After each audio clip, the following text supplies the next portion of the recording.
the EFF until 5 minutes past 5 for the two speakers. Thank you very much, Chairperson. Mr. Matlala, I wish to, before I ask my questions, send my sympathy to your kids and your wife.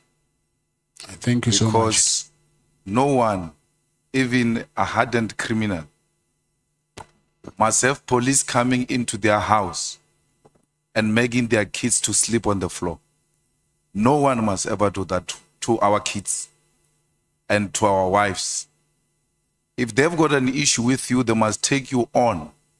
Because the procedure would have been, once they arrive, they should have isolated the kids and put them with a female police officer in one room who's reassuring the kids that everything is fine, we are going to be fine, while police are interrogating you or doing their business. If this happened, it deserved to be condemned, Chair, because it was brought to our attention that kids were made to sleep on the floor. As Black people, we have inherited trauma, and no one must pass that trauma to our children. And no one must take advantage of our wives. Whatever we do on the streets is between us and the streets and has got nothing to do with our children. And police must understand that wherever they are, that no one must ever take advantage of young kids. How do you put a child on the floor and point a child with a firearm? It is uncalled for, even if they are looking for the most dangerous criminal. That must never be done to children. I thought I must make that statement before I proceed. Mr. Matlala, just tell me your place of birth. I was born in Seshego, but in Pietersburg Hospital, Provincial Hospital. Where were you born? I was born in Mamelodi. Yeah, which hospital? It's no longer there. They used to call it a nursing home, but it's no longer there. You have a birth certificate from there? Yes, I do have. And then the primary school you went to? It's called Uwani Primary School. Was a principal there? Principal, it was Serudu. And then were you baptized? No, I was never baptized. And then high school? You said it yesterday. Leshabile High School. Who was a principal there? Ngwe, Mr. Ngwe. After high school, you didn't proceed to tertiary education? No, I didn't. And then you never worked in any formal employment? Or? No, I never had any formal employment. So from high school, that's when you engaged in informal trading? Yes, I will say before even high school, my mother disappeared on me, and then I had to raise myself. I was actually a street kid. So I grew up in the street for a very long time. So I just realized after when I grew up that my mother passed away, but she was an albino. And I heard later that she was raped because there was this myth that if you can rape an albino, then you can get cured for whatever. Then that thing traumatized her a lot that she disappeared. And when I found her, she was terminally ill. Then I think it was 2002 when I found her through her friend. It was very late and then she passed on. But all along, I was street kid. I'm sorry to hear that. Now, Dlamenis have got some roots in Swaziland. Yes. And you said to us your grandmother is from, is at Dlamini. Yes. Did they have a place in Swaziland, or was she originally from there? No, KZN. So you don't have any relation whatsoever with some people in Swaziland? No, I don't have. So when you travel to Swaziland now, what were you traveling for? What purpose? It was I was invited to the king's birthday. Oh, so you know the king? And the queen mother. Yes. But yes, I was invited by the queen mother. Oh, so you know the Queen Mother. Yeah, but it was the birthday of the king. But I went there through Or through the Queen Mother. Yes. You were a guest of a Queen Mother. Yes. So this ID that has got your picture and the ID number that is similar to yours and all of that, what is the story there? I don't have an ID for Eswatini. So that thing was fabricated so that they can deny me bail. Yes, but in the judgment of the appeal or something, it looks like that judge Judgment. didn't consider that as the grounds that must be used to deny you bail, because he says police did not produce the original ID, Yes. if I'm not wrong. Yes, on the judgment, they said that I've traveled to Eswatini using that fraudulent ID, but which is, we know, is impossible. You cannot pass a border with an ID. That thing is not a traveling document. So they said that. And another thing is, when I came back, unfortunately, they didn't stamp my passport. So they said I've got access to get in and out of the country undetected. Because my wife's passport, my passport, and my protector's passport were not stamped. So it was the overlook of the BMA or Home Affairs, I think. Why did you resign from Medicare? It's because of the allegations that were surrounding me at that time. They said they didn't know by then that she's my sister. They said I gave him a contract to a slave queen. And then also there was these allegations about me, which I did not think that it will be a good image for the company. So I just thought by then, let me just resign and put someone until I clear my name. So why didn't you also put your shares in a blind trust if you didn't want to damage the image of the company? Yes, that's what I did. The shares, that's why I said I still hold the shares. But No, your shares in a blind trust if you didn't want to damage the image of the company. yes, that's what I did. The shares, that's why I said I still hold the shares. But No,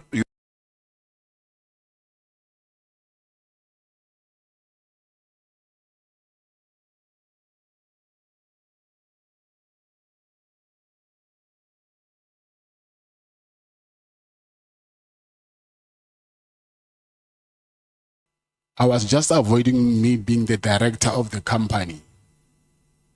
So do you accept that after you wanted to save the image of the company, you put your sister as a director so that you can front her? Because you didn't relinquish for business reasons. You relinquished because you want to face some challenges and someone must be holding the fort for me. Well, I'm still fighting, but effectively I'm running it. I can call money on it. She can't say anything. I can tell her to do this. It's effectively you doing it. She's just a front. Yes, I agree. So it's not like I was using her. So she's family, and then it was only for the time being until I clear myself, I clear my name. No, once you are fronting a person, you are using a person. You just agreed with me that you are fronting her. You are using her. But she was getting salary. Yeah, even if she's getting a salary, she's not the owner of the company. You are using her. But she was getting salary. Yeah, even if she's getting a salary, she's not the owner of the company. That's what you did. And in the empowerment of women, it defeats the whole purpose, because if she walks around with the image of a person who has got a tender of 360 million and therefore does not need any kind of empowerment or an assistance because she's got all this tender to herself. But in reality, there is a man behind her who's controlling this company. Do you accept that is wrong? Yes, I accept that is wrong. Mr. Matlala, how does the cell phone goes, your cell phone, you see this one? Yesterday I left with this honorable member to a meeting, and when we were on a podium, I left to a bathroom and I left my phone.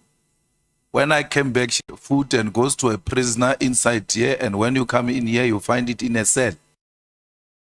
When I came back, she said, I was extremely shocked that you left your phone because you go everywhere. the cell for you to find it in the cell? NAC, you found it with NAC. You're No. given by NAC. No, it's not the same cell phone. Or it's a different cell phone? Yes. So it's not your cell phone? No.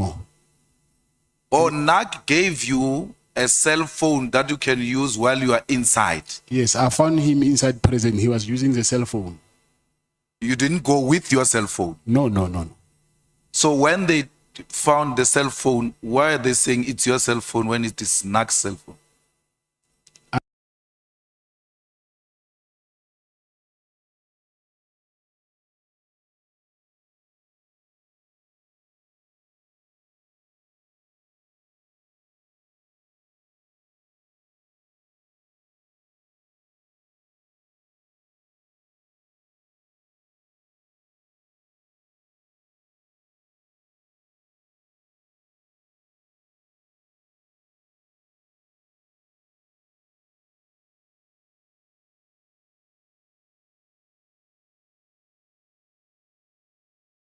Saying I got the cell phone from him, but because they found it on me, you know, if I was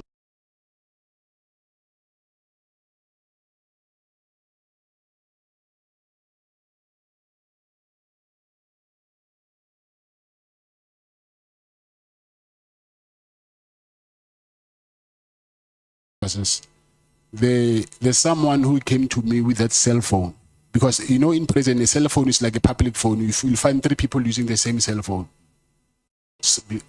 Someone said, "Hey, check, they're talking about you in the media." It was that day when Mr. Mkonazi was doing that press briefing. So when I held that cell phone, that boy left. Immediately the members of the task force of EST, they came to my cell. And then the same day, those guys from intelligence and PKTT, they came to prison. So I asked myself a question, that if this thing was found in prison, how did these guys knew that I was found with a cell phone? So I thought maybe it was something which has been organized for me to be found with a cell phone. That guy who was arrested and sentenced for killing Bozwani, what's your relationship with him? I'm forgetting his name. Keke. Vusi. Yes, I don't have a relationship with him. You have never worked together? Work? Yeah? No. But he's also from Mamelodi. Yes. Mokgotsi believes that you are John Wick, and everybody else there believes you are a John Wick in Mamelodi, that you have been killing people in Mamelodi. Yes, I heard that. But what, are you John Wick? No, I'm not. Do you kill people? No. Have we ever been accused of murder before? No, never. So what effort have you taken, the same effort you have taken in saving the image of the company? Yes. To save your image from being called a John Wick and being called a dangerous murderer in Mamelodi? What effort have you taken? That thing, I heard it from Matlala Commission, but I was in CMEX. There we don't have access to anything. So there's nothing I can do at this moment. My main focus now is to fight to get myself out of this place. No, but you're called John Wick before you came here. No. I don't know about that. You are not called John Wick before you came here. Now, in your detail of 14 security or personal protectors, how many are former task force members? It's not task force, it's from the defense, it's special forces. Yeah. Yes. No, I'm asking about the task force, the police task force. Oh, task force is 1. It's 1. And then the special forces? I'll say maybe 8. 8. Yeah. Out of 14. So it's special forces, 8 plus 1 task force. 9. That is paramilitary. It's not VIP protection to have such dangerous, the highest form of defense of the country in one unit. How much does that cost per month? I was paying them 100,000 a month each. Yeah. So what is your personal security detail budget per month?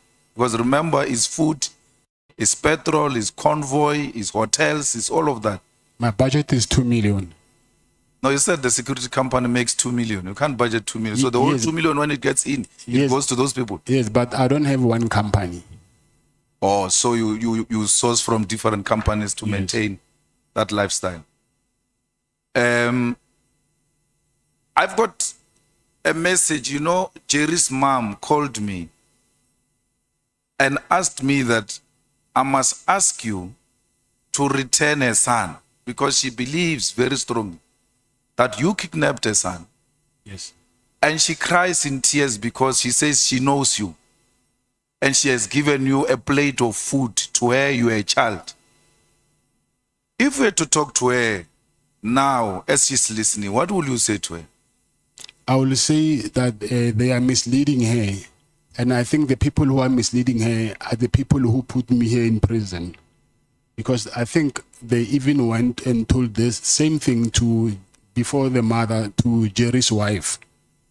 So I will say she's being misled because they know very well that I'm the first person who woke up at night there, and then I was the first person who was looking for Jerry everywhere.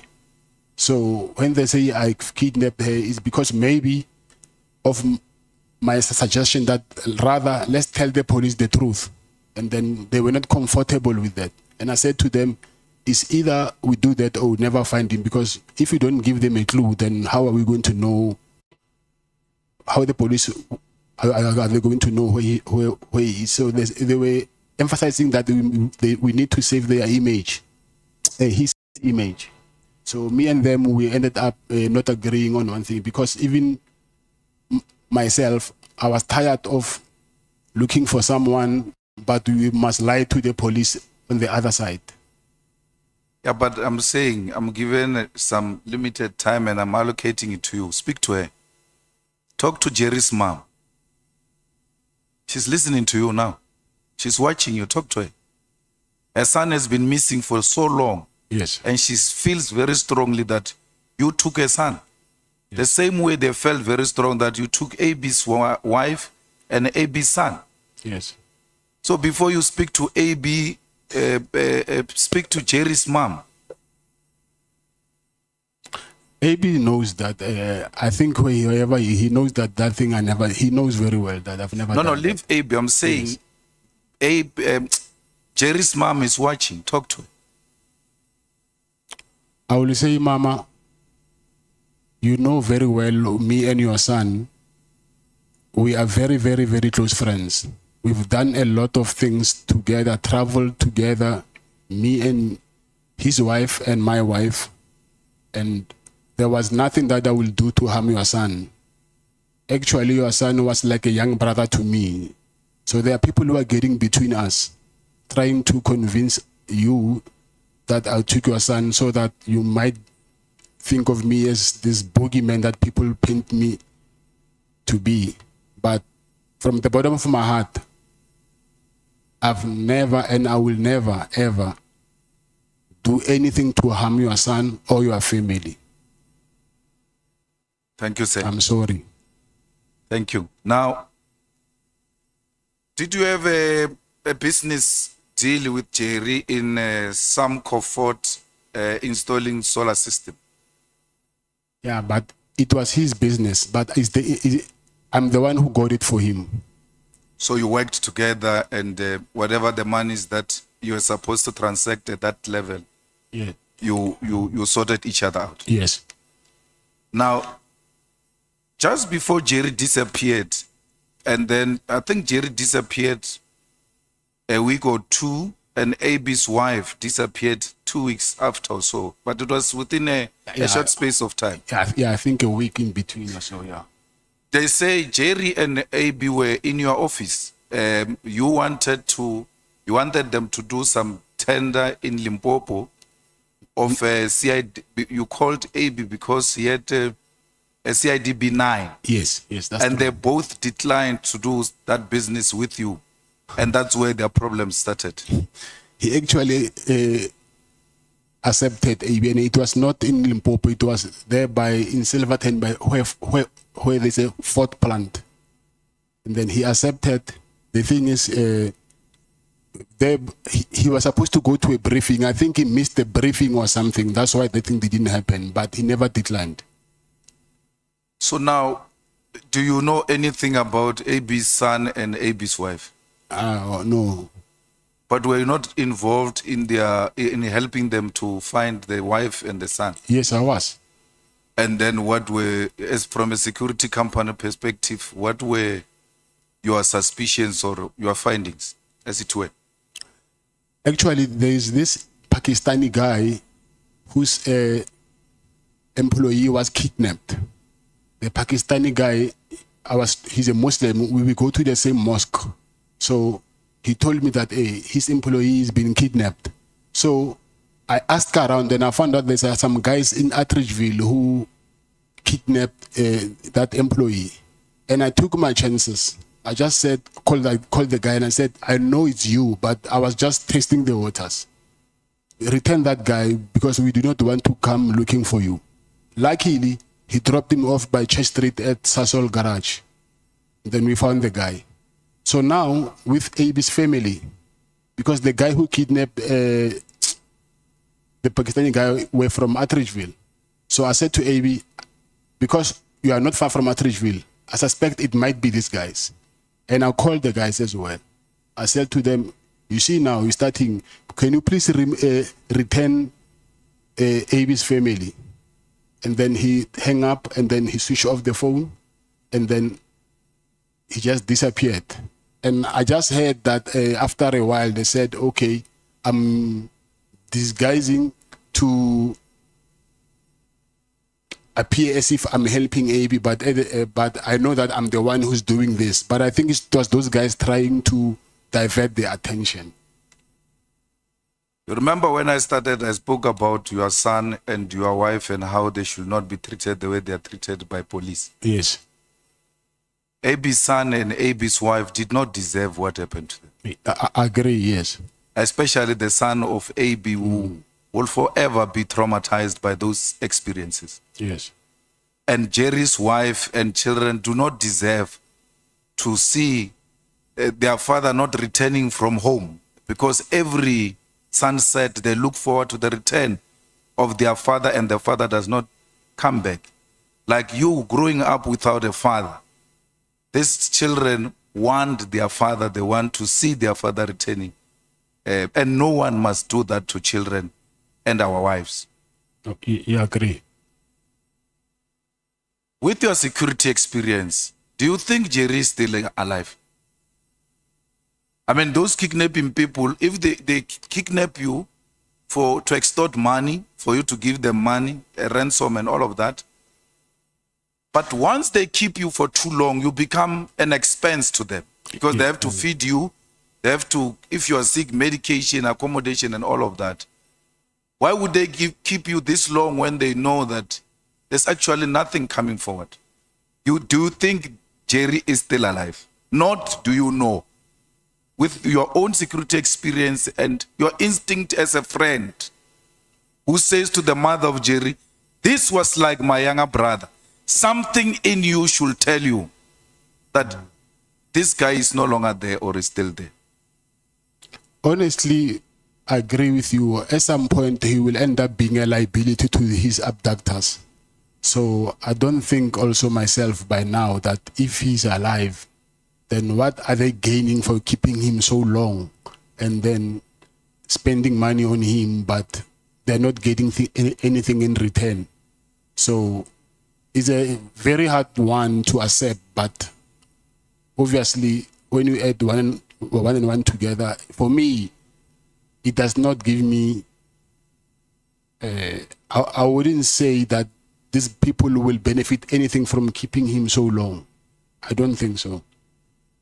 Now, have you been to the farm of the father of Jerry's wife to ask that they pay a ransom of 10 million or anything to that? To the farm? To the farm or to the father? No, to the father. Let's leave the farm.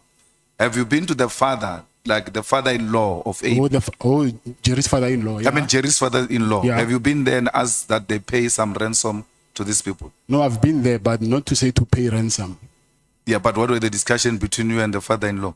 Because the story now is Jerry has kidnapped himself because he wants to extort 10 million from the father-in-law. And to a particular extent, you went to say to the father-in-law, please pay something because it looks like the father-in-law is well off. He's not well off, but that's what they're saying. So actually, I volunteered to pay 5 million myself. And I said, if you guys can raise 5 million, I'll pay 5 million myself so that we can get him. So I went there to speak to his father-in-law and say, listen, let's go 50-50. I can pay 5 and you pay 5. And he said, if they kidnap me, you must tell them that they must kill me. I will never pay any money. Speak to the Jerry's kidnappers, your younger brother, and plead with them. For sure they are listening. They knew we were coming to speak to you. If you're to speak to their conscience, what were you going to say? I will say, what we need now is closure. So whether they have them, they must just release him because he's diabetic. So I don't think wherever he is, he's in a good health. And also, if they did something to him still, let them give us a sign somewhere to at least have a closure to know, because it's not nice every day sleeping, not knowing what happened to your brother, your father, your son. So what can at least comfort us now is closure, whatever it is. So at least we can know going forward what to do. Thanks. Julius Mkwanazi, what is the story there? You installed the blue lights he installed the blue lights in the cars that are owned.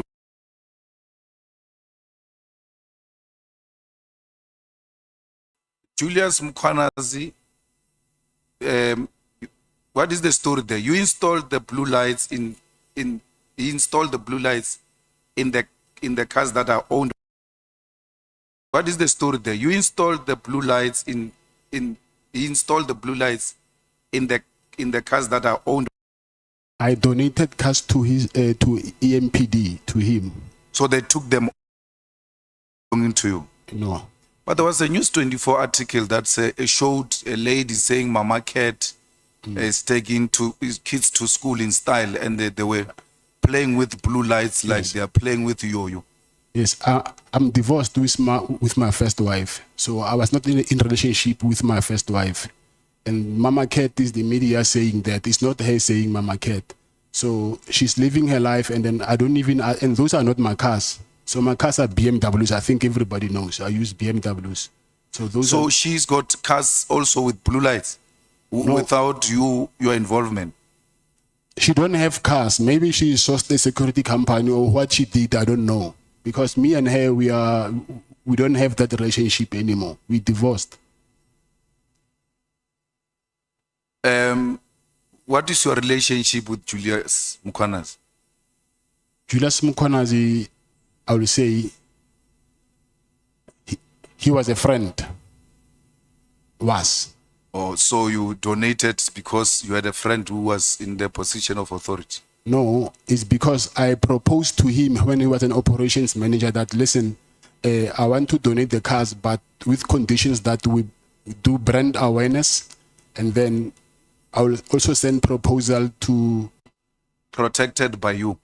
No, not by me. I went there when it was only once, and it was when it was state of the city address. It was only once. Yeah, but you went to fetch the mayor of the DA with your cars, yes, and they had blue lights. I don't know if they put blue lights on because I was not there. Was it not your protection that was driving the cars? Yeah, on that day? They came as backup. She had her own cars, so they only came. She needed backup. Or the DA mayor needed a backup from you? Yes. How does she need a backup from you when the Metro Police there is even as some sort of a task force? Yeah, sort of. I think Mkwanazi convinced them that my guys are special forces. Okay. That recording we heard about it in the thing there, do you say it's not legitimate? No, it's not. It's not. I even have proof of what happened. So you never gave Sibia money? No, never. You never said Sibia is a Matlala, criminal? you stop speaking. But Can what if we- I'm taking a time? We pass the microphone to Honorable Matthias. I'm on, Chief. I'm in charge. No, yes, I'm the one who is running the meeting. But I'm in charge. Yeah. I'm There's the one time we have who is allocated. running the meeting. I want to hear her speak. This Honorable Matthias, it's your is our time. arrangement. We won. Honorable Matthias, it's your I time. see you speaking. Okay, Thanks. thank you. Now, She's fronting, Chair. yeah? Fronting. What? I didn't hear that. No, the person who's saying you're fronting, they will never even speak in the presence of their president. You see now what you did to me, Chair. So, the meeting with Mkwanas, if we're to go to Lieutenant General Senona, will he give us or give you a confirmatory affidavit that you actually brought back the report from the guy who was tortured? Because you said you didn't go back to Mkwanas. You actually told Senona that the guy has declined. Yes. Is Senona, the head of works in KZN, prepared to depose an affidavit to this committee confirming that you gave him that feedback and also confirming that he was part of the meeting where Mkwanazi made those kind of requests to you? I think he will, but I've never spoke with him since I'm here, so I need to contact him, but I think he will. So why would Mkwanazi think that you are the best person to talk to people who are accusing him of torture? Because he didn't know your relationship with those people. Yes, because of he found out that me and the guy, we are in the same estate. So he asked me first that if I know the guy in this estate, because he heard that I'm from Midstream as well. So, and it was Minister Begitele who arranged a meeting. Yes. And Minister Begitele is the one who said Mkwanazi can make these problems go away that you are confronted with. Yes. And to that effect, then arranged a meeting. When he arranged a meeting, were you present like the time he was calling No, Kumalo? no, I was not. And so how did Minister Kele know about your penthouse? You are meeting for the first time. He doesn't know you and Yes, all of that. The next thing, there is penthouse staying there and all of that. How did it come up? It's the guy that he introduced me to him. He said, hey, this guy's got a nice penthouse. I assume the guy knew that Mr. Kele traveled a lot to Pretoria, and then he was struggling with accommodation. Not struggling, he had to pay accommodation. That guy said to him that actually Kat has got a nice penthouse there, so I think you can talk to him, he can offer you. How many times has Minister Kele been to the penthouse? I think 3 or 4 times. But it looks like he said he's been there twice. Only twice. No, it cannot be twice, because he's been there twice when that guy was alive, and then after that guy's death, I remember he left his white Hugo Boss shirt in one of the bedrooms, and I sent him a message. I said, "It's me." I took a picture of that shirt, and I said, "It's me, Kat in Pretoria," and I even showed him his shirt so that they can know who is he talking to. So. After that, it was the 3rd time, and I think 3 or 4 times. It cannot be twice. It cannot be twice. Now, which year was that? This year. So, if you're to be released here and you go and ask as a resident or the owner of the penthouse there, by whatever the place might be, you go and ask for the footage of all those days. Will we find those footage of or more than twice? I think that will depend on the security. Sometimes the footage after a certain period gets deleted. So I don't know how long they keep the footage. As a security person, how long does it get deleted? Do you delete it or it automatically deletes Yes, itself? it does. After 3 months, sometimes it does. And if it's a residential, you'll find after 2 weeks. So we will not find your CCTV coverage of you and Kele at the hotel in Durban, where you gave him 200,000 because you said you walked to the car where the cars park normally in hotels. There are CCTV cameras for security purposes. Yes. Yeah. So you send your security, and then you walk with Kele to a red car, Yes. Jeep. You put the money in, and then he drives away. Yes. If we're to go and subpoena such a CCTV Yes. camera, will we find it? Yes. Yes, 100%. And then that day when I'm happy because you and Minister Kele are agreeing that you went to Durban to deliver the last, the other portion, the second last, I suppose. And then when you are there, your conscience said, no, this should stop. I'm not continuing with dishing out money. This is now amounting to abuse. And then you stopped.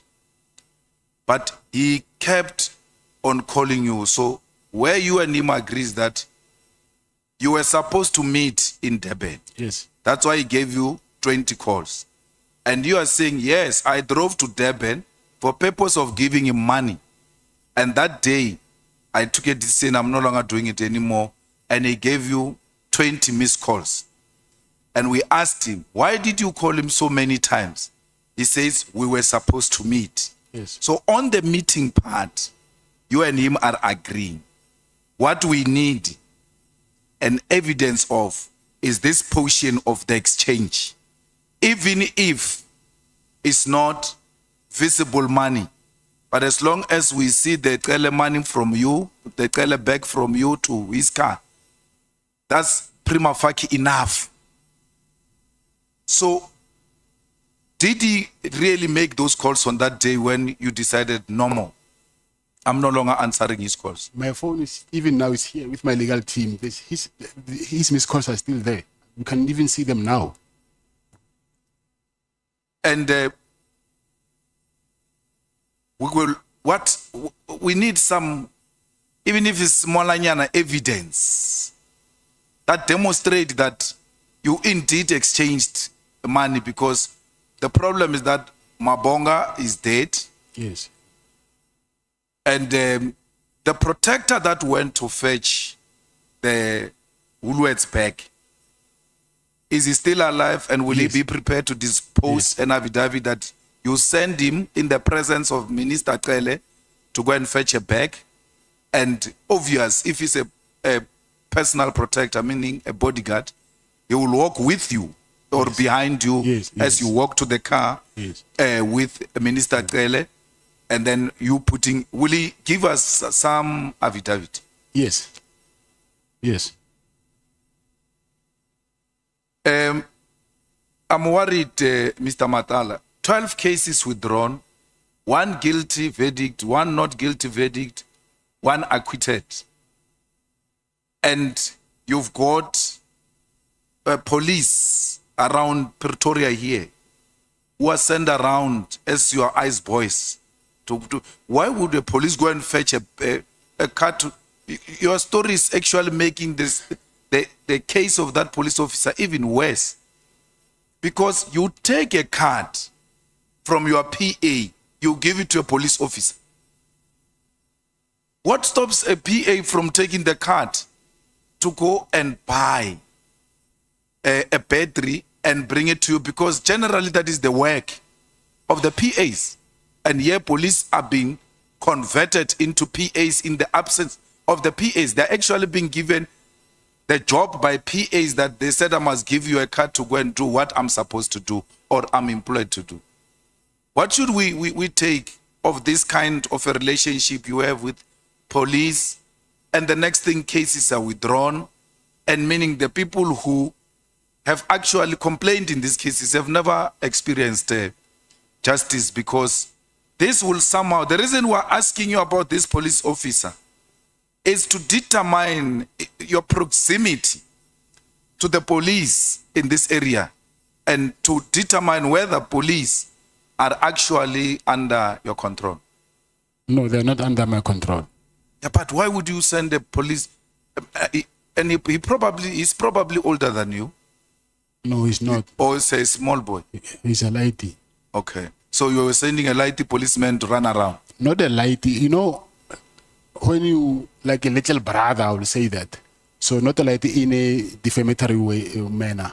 So I'm saying sometimes, yes, you might be policeman, but at home you are a brother, you are a sister, you are a father. So when you are at home, whether you're a policeman or not, or you're a judge, if I'm your older brother, I can send you wherever, then you will do that. So it's not because of I'm undermining you as a police officer or as a judge or whatever. I'm saying you can send a judge who's your younger brother to go and buy a battery. Oh, bread or whatever you want. Yeah. A judge. Your brother, I think he will, when he's at home, you know, he'll call you Abuti, whether he's a judge or not. So that respect will always be there. Thank you, Mr. Matlala. I want my sister to have an opportunity to speak to Kat, even if it's not too long. Let's go. Thank you, Mr. Muffa. Just quickly, this thing of your lifestyle is quite bothering, right? So you have, what is it, like 14 guards. You have 14 guards, personal security. Yes. So President has said the expense that just comes with that. You said you've got like about 2 million that you generate from one of your security companies, but you also have other businesses. Your lifestyle is large. It's large. It's large. 14 guards a day going around. Just talk about the guards. Then you said you got 9 kids. I'm assuming most of them, if they're still at school, they all go into private school. I'm sure you live in a very huge flash. I'm just talking your lifestyle alone. Does not quantify the amount of income you're saying that you received from your legitimate businesses. So I don't think, and maybe you must talk to it, is that one of your best friends, you've said, is a producer of drugs. How is it that you're not part of selling drugs when your best friend is that? You've just spoken to his mother. His mother has even said he's given you a plate of food. How are you supporting your lifestyle? With my businesses. But there is proof in my bank statements where the money, you can trace where the money comes from. It's not like it's a cash deposit from private people. So you can see that it's this company and then there's an invoice. So you can trace where the money comes. So you'll be open to having a SIU investigation into your lifestyle to match. Now as we speak. Okay, so I guess we'll have to wait for that to come. This is also bothering me. So when you're going through passport, do you have special treatment? Because how is it that when you're going through border control, you don't know that passports are not stamped? It's not possible.